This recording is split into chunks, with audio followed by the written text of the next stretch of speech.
Now, I want us to look at him, and I have labeled him the country preacher who came to town. And you find, first of all, his birthplace, where he was raised, his hometown. 6 miles south of Jerusalem, there is the familiar place of little Bethlehem. The prophet had said, "Though thou be little among the thousands of Judah, yet out of thee shall he come forth." Bethlehem has become famous, but there was another little place that was 6 miles southeast of Bethlehem called Tekoa, and it is not so well known. In fact, Amos is not even mentioned anywhere else in the Old Testament. There is a Amos in Mary's genealogy that's given in Luke, but no relation to this Amos at all.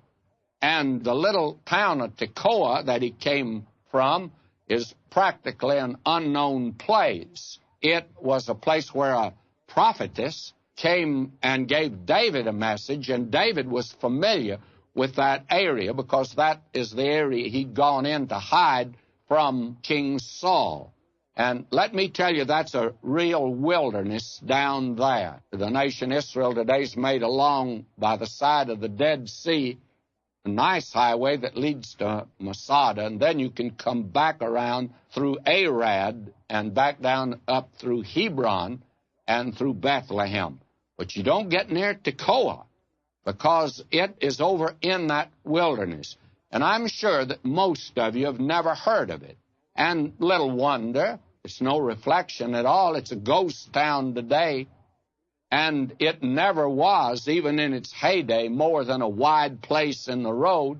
It was a whistle stop. It was just a jumping-off place. It was a camping ground. It was really a country crossroads, and it was on the frontier. It's one of those places that we used to have in Texas where they said to get to the place you had to go as far as you can in a buggy and then get off and walk another couple of miles. Well, Tekoa was that kind of a place, 12 miles southeast of Jerusalem, in that frightful wilderness, by the way. Tekoa is in that spot, and it's the birthplace of Amos. And the only claim that it ever had to greatness is the fact that Amos came from there. Now, Tekoa is on the edge of that frightful wilderness which goes down to the very edge of the Dead Sea. It's on that ridge overlooking the Dead Sea. It's a desert wilderness where wild animals howl by night, and by day you can see spots here and there where there was the remains of the camps of the Bedouins as they moved through that area. They did not stay.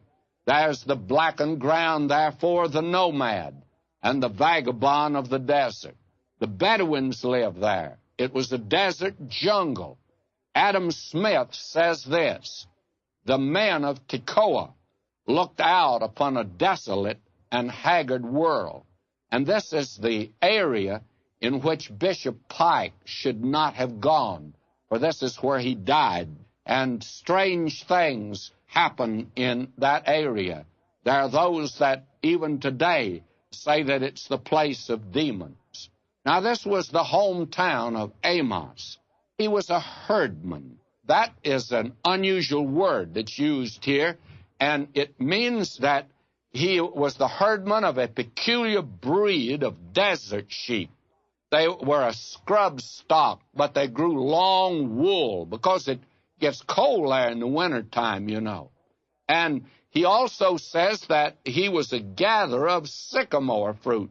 Well, what do you mean by that? Well, the literal is a pincher of sycamores. That is, this was a fruit like a small fig that grew on these scrub trees down there in the desert, and they grew at a lower level than the sycamore that we think of today. And Amos actually then had to travel to his job. He was a migrant worker, if you please. His sheep and his sycamores pushed Amos far out into that desert. He was truly a farmer. He was a country rube. He was a rustic. He was a yokel. He was a hayseed. He was a country preacher. He was a clumsy bumpkin and all thumbs among the ecumenical preachers up yonder in Bethel, where one of the golden calves was. He was that kind of a man.